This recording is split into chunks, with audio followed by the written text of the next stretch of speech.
OTG, orang tanpa gejala. Berarti itu ada juga tim ahli gizinya Pak ya? Ada orangnya kesehatan yang bikin itu, hitung gizinya. Jadi kita harapkan 2 minggu ke depan itu semua sudah keluar. Nanti setelah keluar, setelah sehat, baru kita isolasi lagi 14 hari.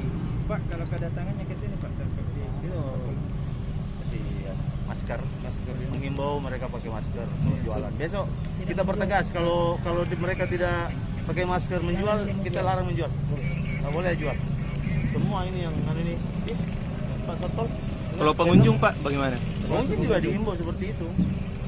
Ya bawa masker, yang mau dikasih masker. Ada terus. kemungkinan Pak kalau pengunjung tidak pakai masker itu dilarang masuk? Iya, gitu. Berarti langsung arannya ke Pol PP Iya, yang iya, iya. Jadi kita bertahap lah. Kalau memang besok masih ada yang belum dan masih bisa ditoleransi, ya terus disosialisasikan.